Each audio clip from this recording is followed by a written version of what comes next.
Salam mahabbah, salam sejahtera, istri, anak-anak, cucu, menantu, dan kerabat terdekat. Kita teruskan ngobrol-ngobrol sekitar agama, budaya, keadaan, persekitaran, dan kehidupan sebagai perkongsian pengalaman, ilmu, dan juga coba melihat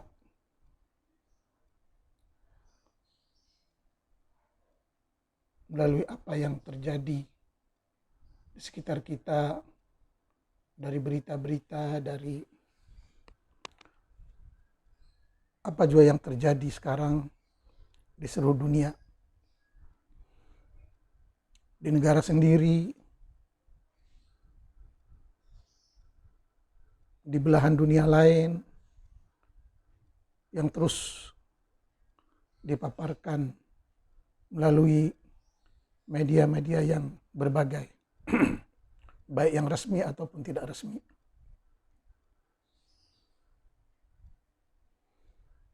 Hari ini kita coba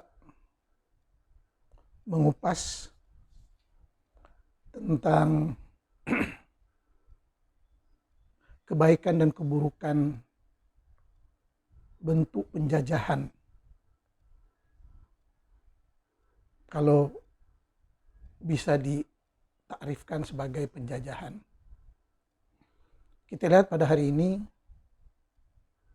semua kuasa besar, semua negara maju bersaing dalam mencari kehidupan yang lebih baik, yang lebih menjamin, yang lebih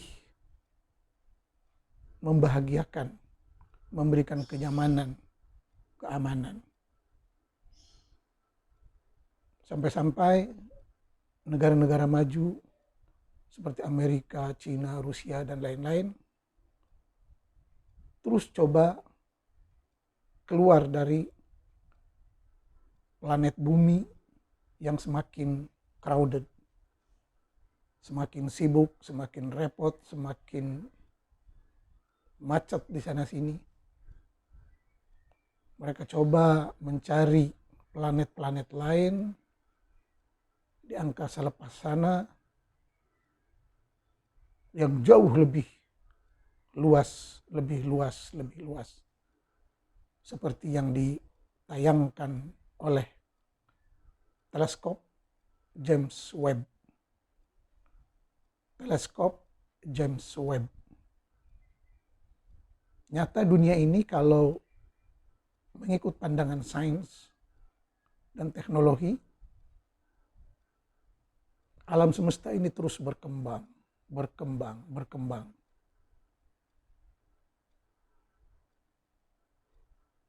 Dari sejak kejadian dan berbagai teori, dari Al-Infijar Al-Azim, ledakan pertama kejadian alam semesta, ianya terus berubah, bergerak, melahirkan majmu'at syamsiyah, kumpulan-kumpulan solar system, kumpulan-kumpulan bintang matahari,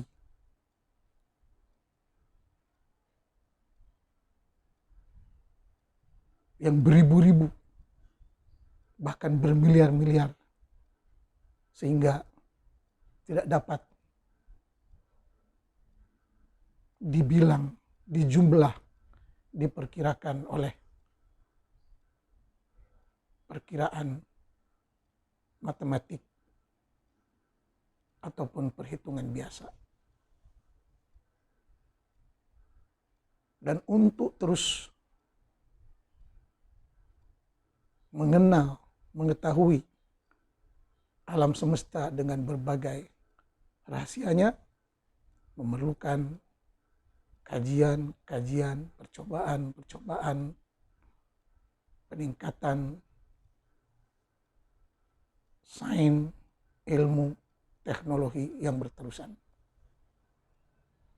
Begitulah sains, ilmu yang sebenar, yang terus mencari, terus menimbulkan keraguan, dan terus mencari, dan tidak ada kata putus. Tidak boleh berhenti di situ.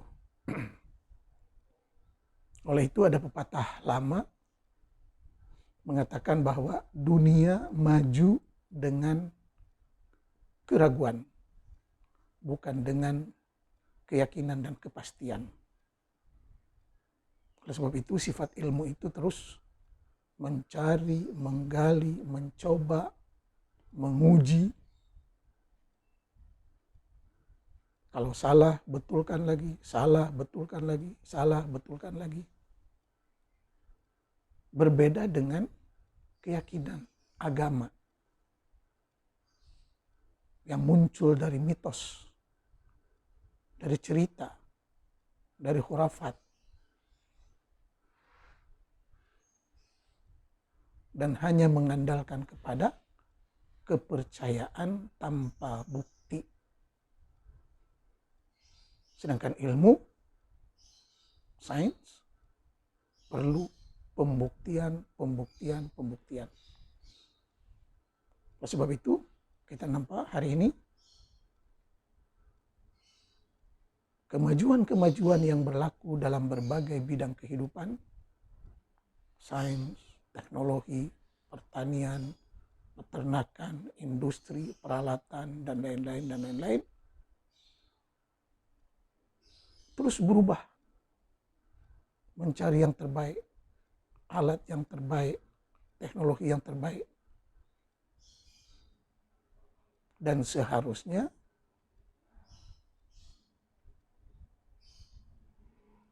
agama pun, ataupun budaya, ataupun ajaran, mesti terus berubah. Mengikut perkembangan zaman, mengikut kesesuaian zaman. Dan ini telah terbukti. Saya sebagai muslim, saya perhatikan Islam pada zaman Nabi berbeda dengan Islam pada zaman khalifah-khalifah berikutnya. Abu Bakar, Umar, Utsman, Ali, Muawiyah, dan seterusnya. Sebab hidup itu sewajarnya perlu terus berubah. Jadi yang natural itu, yang asli itu, yang hidup itu adalah yang terus berubah. Kalau tidak berubah artinya mati. Kalau tidak berubah artinya mati. Jadi sememangnya lumrah hidup ini mesti terus berubah. Dalam semua bidang kehidupan. Agama, budaya, sejarah, dan lain-lain.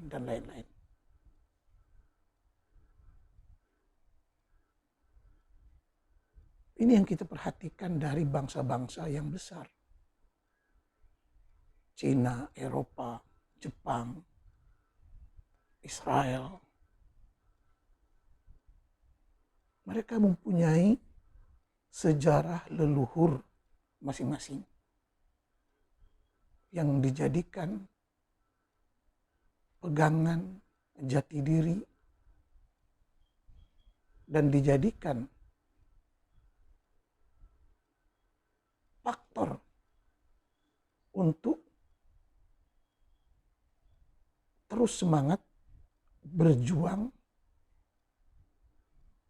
memperbaiki kehidupan dari waktu ke waktu.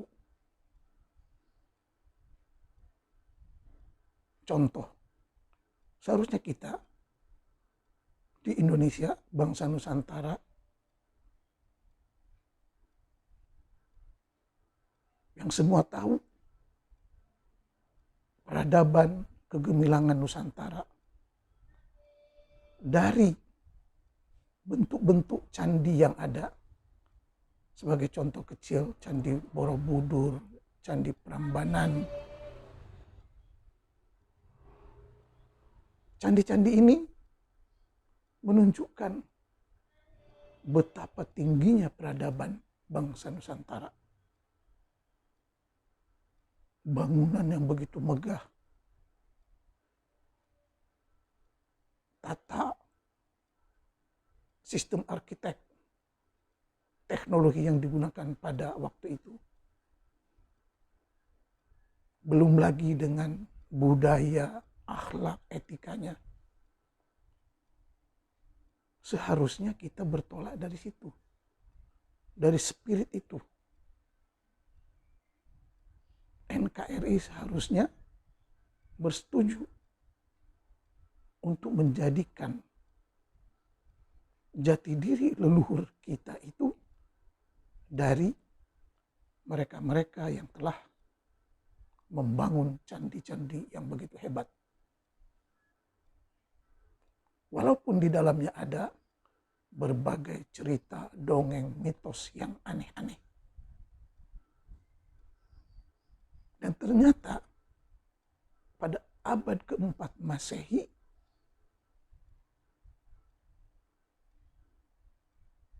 peradaban Nusantara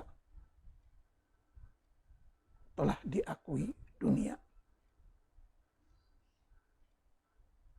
Telah menunjukkan kualitas bangsa Nusantara pada waktu itu. Abad keempat Masehi. Sedangkan pada waktu itu, Arab, bangsa Arab,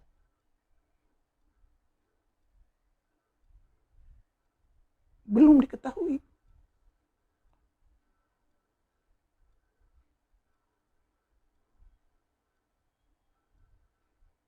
Bangsa Arab baru mula menyerlah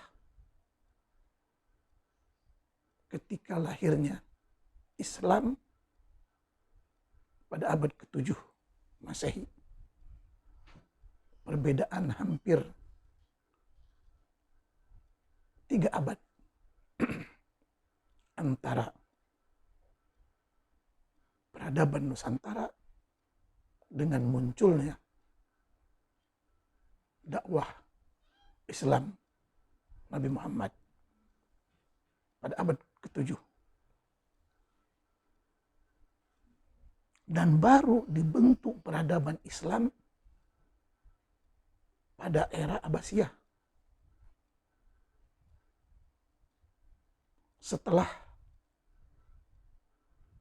berlalu lebih dari 300 tahun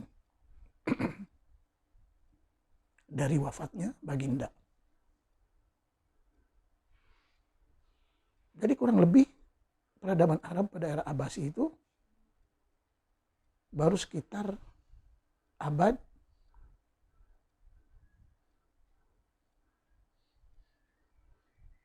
sepuluh Masehi. Abad 10 Masehi. Itu pun yang membangun peradaban-peradaban Islam pada era Abbasiyah adalah ilmuwan-ilmuwan, sarjana-sarjana yang berasal dari bangsa Parsi yang berlatar belakangkan agama Majusi, Zarathustra, dan campuran ajaran Hindu, Buddha. Jadi itu juga. Nyata kalau peradaban Hindu Buddha itu jauh lebih tua dari ajaran Yahudi, dari ajaran Kristen, dari ajaran Islam. Ini kajian. Hari ini semua dipaparkan dalam buku-buku sejarah peradaban manusia, sejarah agama-agama, sejarah perkembangan manusia, sejarah perkembangan peradaban, dan sebagainya. Silahkan dicari. Jadi seharusnya bangsa Indonesia, bangsa Nusantara, bangga dengan leluhurnya. Yang jelas-jelas telah mempengaruhi peradaban, tamadun, hadharah Islamiyah di Baghdad, Irak. Hasil usaha perjuangan para sarjana Muslim berketurunan Persia, Iran, Syiah,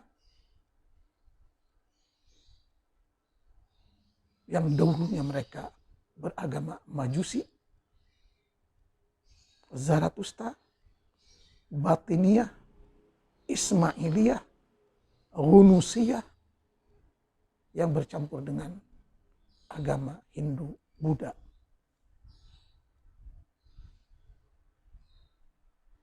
Oleh sebab itu, kita lihat sebagai simpel, sebagai contoh yang paling mudah, sebagai contoh yang paling kita lihat hari ini, mengagung-agungkan batu, candi batu, kuil-kuil batu,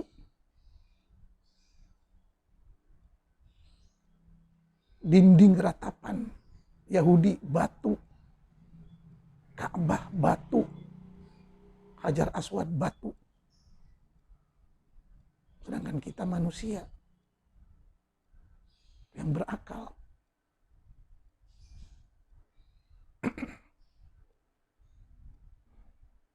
Dan seharusnya manusia yang lebih mulia daripada batu-batu ini. Itu sebab Quran ada menyentuh walaqad karramna bani Adam. Semua bani Adam itu sangat mulia. Semua bani Adam itu sangat mulia.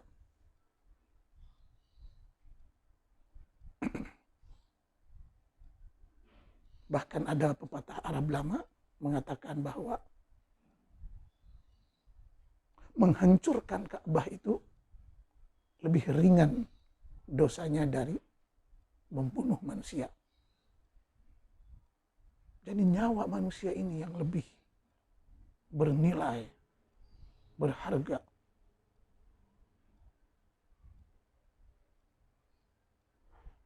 Pada hari ini kita menyaksikan gejala yang aneh-aneh. Di mana bangsa-bangsa yang mempunyai peradaban yang begitu tinggi, seperti bangsa Nusantara, Muslim Indonesia khususnya, bangsa Mesir, keturunan Fir'aun, keturunan Ramsis, yang memiliki peradaban dan bangunan begitu hebat, piramida Al-Ahramat. Semua mereka ini telah dikelabui oleh mitos-mitos Arab Badawi. Mereka semuanya mengalihkan kiblat mereka dari kuil-kuil yang begitu megah kepada kuil Arab yang kecil, Ka'bah. Dan kalau kita baca buku Jawad Ali Al-Mufassal fi Tarikhil Arab, di situ menyatakan bahwa Ka'bah di Jazirah Arab itu bukan satu. Setiap kabilah hampir mempunyai Ka'bah. Ka'bah Abrohah di Yaman, Ka'bah Najran, Ka'bah kabilah itu, kabilah ini, semuanya ada. Cuman kebetulan setelah munculnya Nabi Muhammad, Ka'bah Mekah itulah yang lebih digemari. Dan bukan sekedar Ka'bah, orang-orang yang mengaku Nabi pada zaman Nabi pun banyak.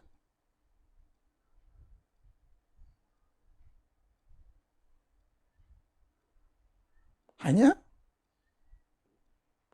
karena persaingan, peperangan, rebutan kenabian yang telah dilakukan oleh tiap-tiap kumpulan, nasib berpihak kepada Nabi Muhammad yang bisa mengumpulkan pasukan tentara dari berbagai kabilah, terutamanya dari kumpulan-kumpulan mafia padang pasir. Dengan janji yang sangat menggiurkan. Kalau kalian berjuang dengan saya, mati, masuk surga, dapat 70 bidadari. Dan kalau kalian menang, kalian akan dapat harta rampasan perang, ghanimah, wanita, kekuasaan. Itu yang terus dipromosikan. Sama juga seperti ketua-ketua partai pada hari ini, yang kadang-kadang kuasanya lebih tinggi daripada presiden. Ketua-ketua ini masing-masing mempromosikan ideologinya, manifestonya, janji-janjinya. Dan partai yang mendapat kepercayaan dari rakyat jelata, itulah pemenangnya. Begitu juga dengan fenomena-fenomena Nabi pada zaman kelahiran, perkembangan Nabi Muhammad. Jadi lumrah persaingan kedudukan Nabi, ketua kabilah, ketua kampung, ilmuwan, pemikir,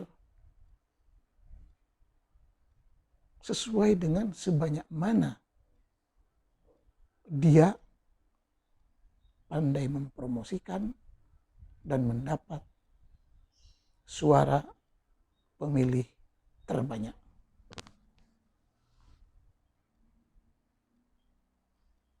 Dan kita perhatikan pada hari ini, tiap-tiap agama mempunyai pengikut begitu banyak. Agama Kristen dengan berbagai pecahannya, Katolik, Protestan, dan sebagainya. Agama Islam dengan berbagai pecahannya, Sunni banyak lagi pecahannya, Syiah, Sufi, dan lain-lain.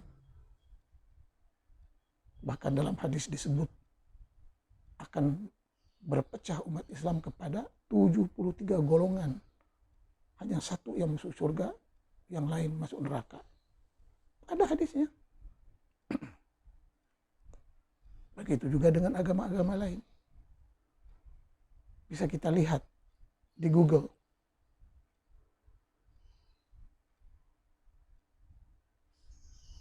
Jumlah pemeluk agama di dunia pada hari ini.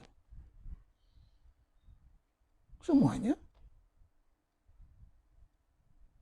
memiliki pengikut yang begitu banyak. Jadi tidak bisa satu agama itu mengklaim agama kamilah yang paling benar. Agama lain sesat, salah, kafir. Hujah itu sudah tidak berlaku. Sebab banyak juga penganut agama Hindu, penganut agama itu dan ini. Mereka pun ada ilmuannya, sarjananya, pemikirnya. Dan semuanya mengaku bahwa agama kamilah yang terbaik. Sebenarnya kalau hanya mengaku agama kami terbaik, paling bagus, silahkan. Asalkan jangan saling membenci,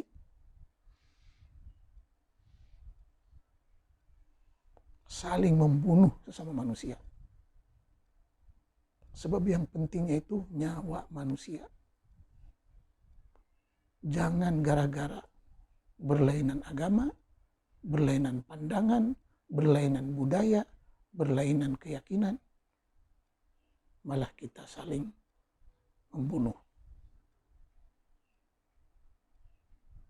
Sedangkan Quran menyatakan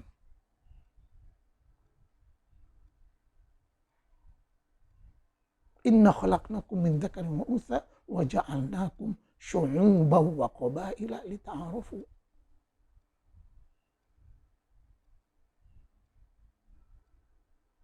Memang begitu diciptakan manusia, berkaum-kaum, bersuku-suku, berpuak-puak. Intinya untuk saling mengenal. Jadi kalau lihat kita kepada konsep lita'arufu, untuk saling mengenal, melalui perkawinan, melalui ekonomi, melalui transaksi, melalui komunikasi, ta'arufu.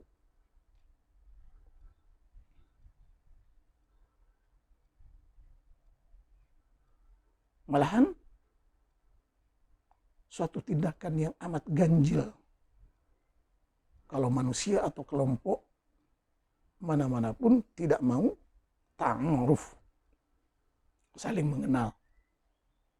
Nah sekarang di zaman internet, di zaman medsos, ini terbuka, dunia terbuka, kita bisa saling mengenal, berkomunikasi, berinteraksi, bertransaksi, dan menciptakan dunia yang sememangnya berbeda, berbagai. Kita ciptakan sama-sama kenyamanan, keamanan, keharmonian, kedamaian sesama manusia. Bayangkan, kalau sama-sama manusia kita berdamai, maka tidak akan ada peperangan, tidak ada akan jual beli senjata, pembunuhan. Jadi kita manusia ini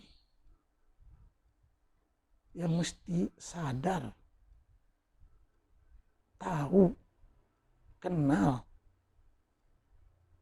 saling memaklumi, saling mengasihani, saling mencintai sesama manusia. Untuk menciptakan bumi yang aman, nyaman, damai.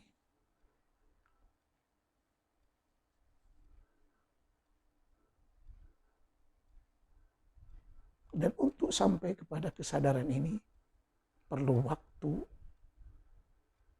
latihan, membaca, belajar, memerhati, membandingkan antara budaya dengan budaya yang lain, negara dengan negara yang lain,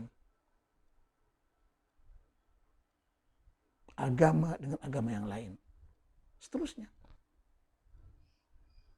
Baca, dengar, kaji, banding,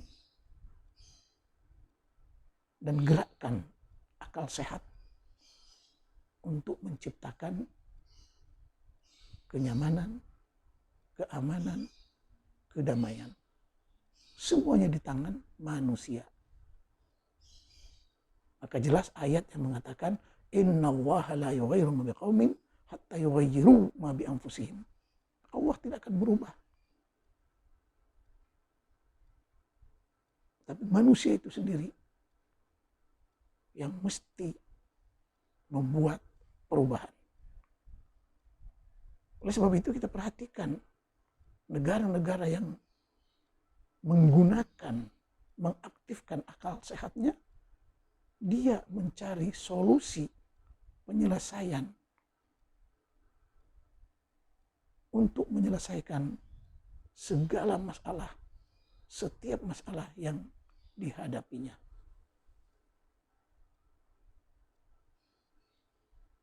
Jepang, Cina, Eropa, dan lain-lain. Semuanya mengaktifkan akal sehatnya untuk mendapatkan solusi-solusi problema kehidupan dengan cara yang terbaik.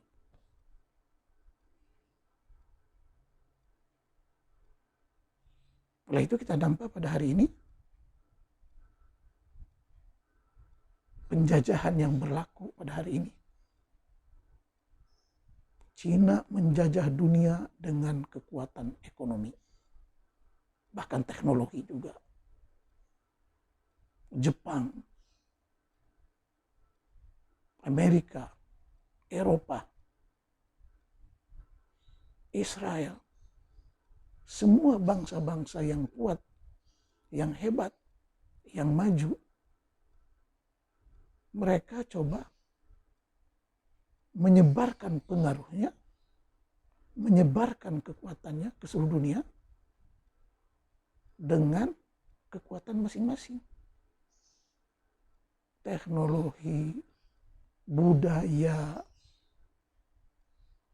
ekonomi, politik, tentara, persenjataan, internet, medsos. Nah sekarang kita tanya, di mana kedudukan umat Islam dalam persaingan ini? Di mana kedudukan umat Islam dalam persaingan ini?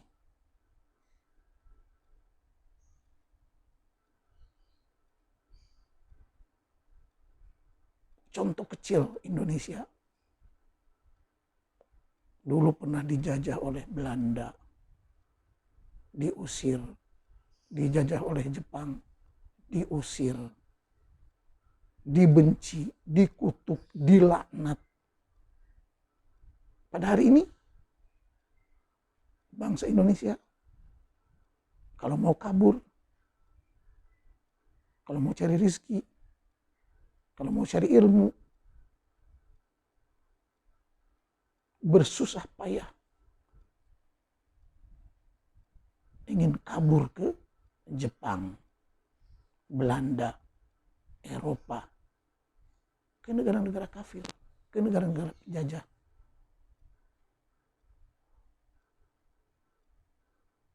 Kenapa dulu dibenci?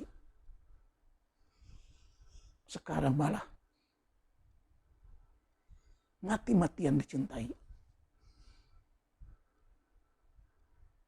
Mana akal sehat kita? Terus contoh lagi. Semua tahu kebanyakan umat Islam, umat Arab yang begitu fanatik dengan halal haram. Tapi mereka ramai-ramai berbondong-bondong ke Eropa, ke negara kafir, mencari keamanan, kedamaian, mencari ilmu, mencari itu, mencari ini. Sedangkan semua sistem negara kafir ini mengamalkan berbagai bentuk bisnis, berbagai bentuk cara untuk menggerakkan ekonomi mereka. Ternak babi, prostitusi, judi, riba, arak, dan sebagainya. Semuanya aktivitas perekonomian dengan berbagai cara itu menjadikan negara-negara Eropa, negara-negara kafir maju. Dan umat Islam yang begitu sok dengan halal dan haram betah, duduk, senang, bangga, bekerja, mencari ilmu.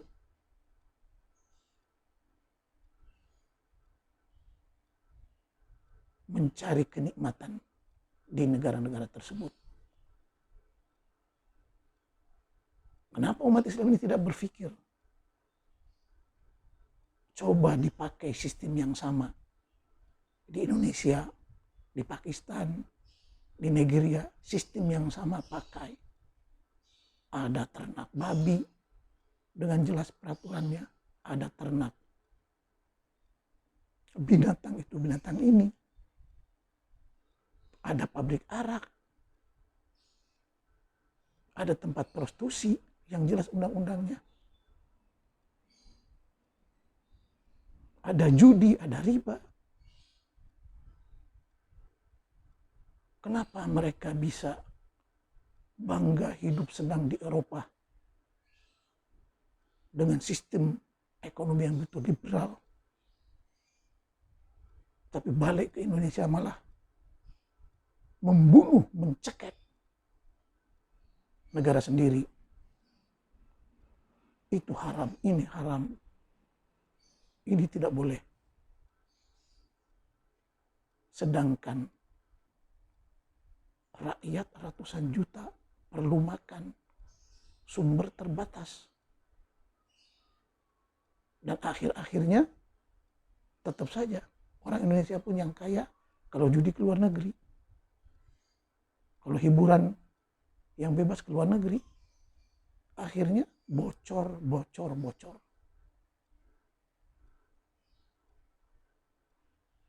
Oleh sebab itu kita pelajari dari negara-negara penjajah ilmu-ilmu yang bisa kita kembangkan di Indonesia. Bukan malah terus kita bangga dengan penjajahan ajaran Arab Badawi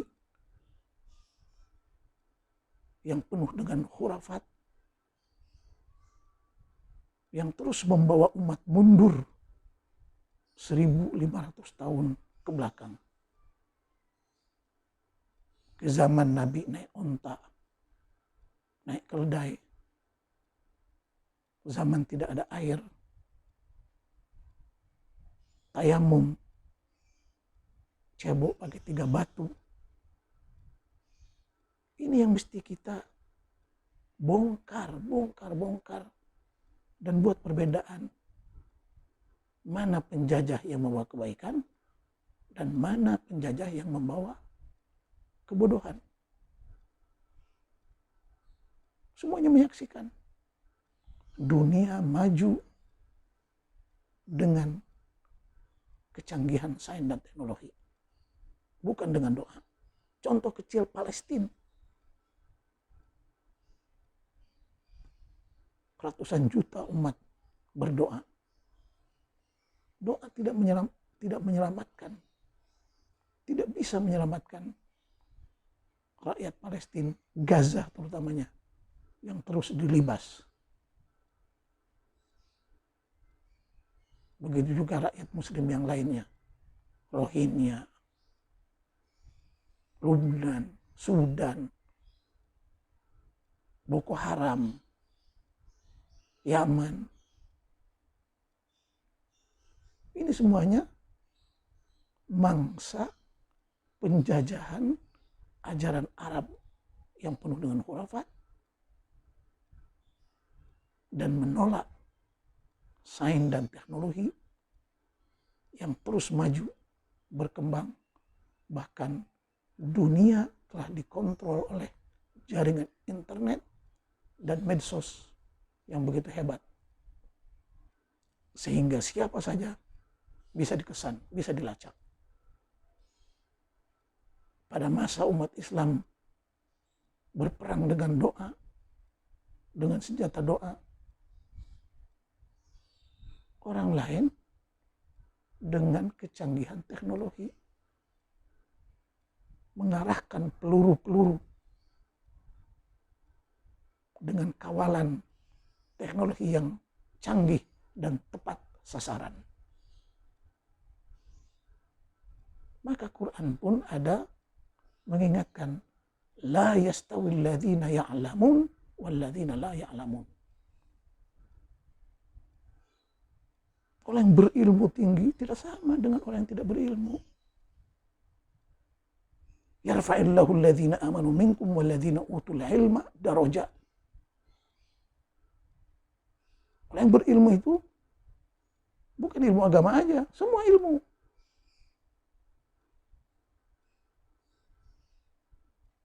Ilmu perang, ilmu itu, ilmu ini. Yarfa'illahu alladhina amanu minkum walladhina utul ilma darajat.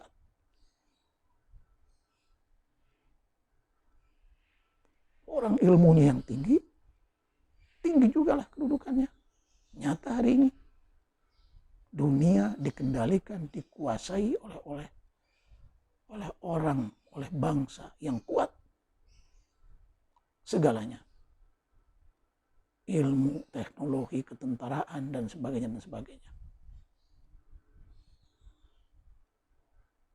Moga kita bisa membedakan antara penjajah yang bermanfaat dengan penjajah yang merugikan.